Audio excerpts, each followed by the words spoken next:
Page 62, Eight-to-the-Bar Boogie Blues. We got a boogie woogie. This left-hand pattern is very common in boogie woogies. We've had this before. Here, two different fingerings for it. I don't care which one you use the fingering they're suggesting, which is the 3 on the E flat. Be a 3, 2. And then in measure 5 there in the second line, it's common. Another fingering that is used for that instead of 3-2 is 4-3. You probably ought to be able to do either one. You can use the 3-2 for now because they might do other things too. So what we are reviewing are blue notes. And the blue note is simply the lower the E flat. We're in the key of C major.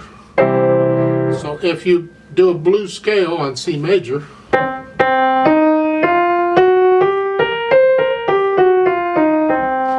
the E flat is in the blues scale, but in C major, a regular scale, it's an E natural. All we're doing is lowering it a half a step, making it a blue note. By lowering it a half step, we make it a blue note. We've had this before. We've been through this. We've already had this conversation. They're having that blue note in the pattern.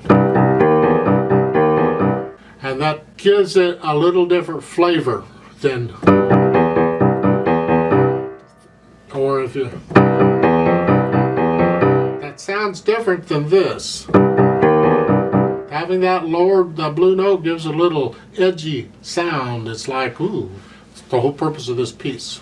Otherwise, it's just a boogie woogie. You can go ahead and use their fingering if you want. I could suggest other things. I'm not going to bother you, but if you find a different finger works a little better for you, experiment and see.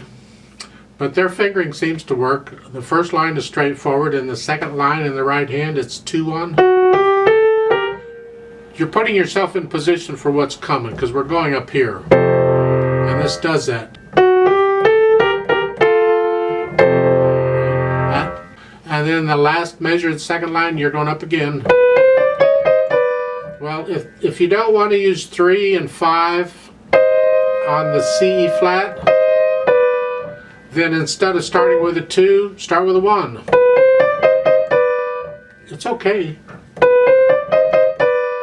And then you come down with, you just have to be aware you got to do that.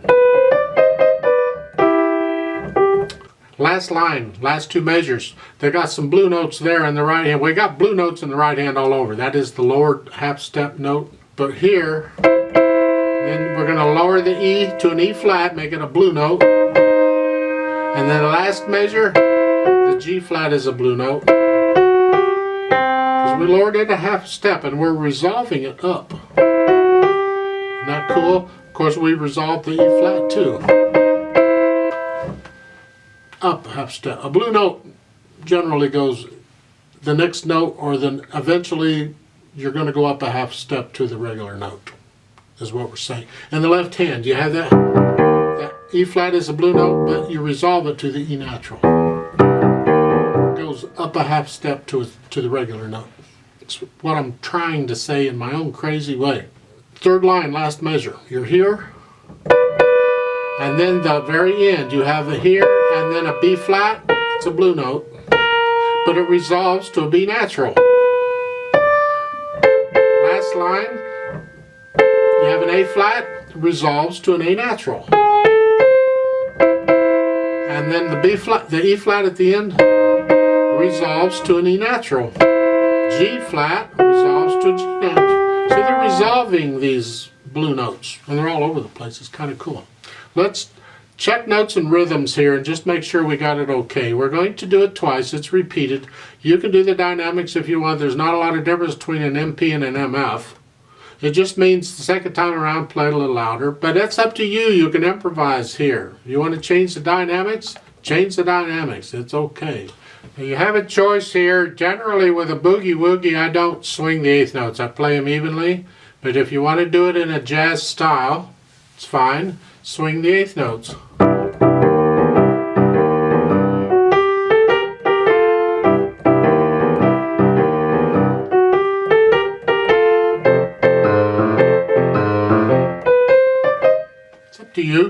Try it both ways. Experiment. We're going to go slow. You can speed it up on your own later. So I'll give us 4 counts and let's play this thing. Right hand here. Left hand here. 1, 2, and ready and go and.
There's an acoustic jamming at the bottom where somebody, a bass player, another piano player, they can play the notes, this part at the bottom, just a bass part to go along with it. But if you do, you need to move your part up an octave. Just pretend middle C goes up an octave. So instead of here, play it here.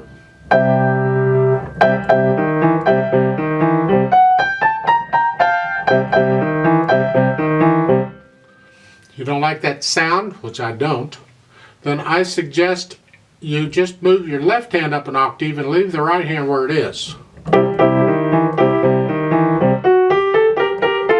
That works too. I like that better than moving the right hand up an octave. It just sounds weird to me. But that allows the other person then to play these notes down here and it'll sound better. All in all, it'll sound better. So I'll play this acoustic jamming at the bottom. And you can do whatever you're doing with the rest of it if you want to. I'll give us 4 counts. Now I'm going to speed it up a little closer to a performance rhythm. Be a slow performance rhythm, but still. Put your hands where they go, either here or here. It's up to you. And here we go. 1, 2, ready and go and.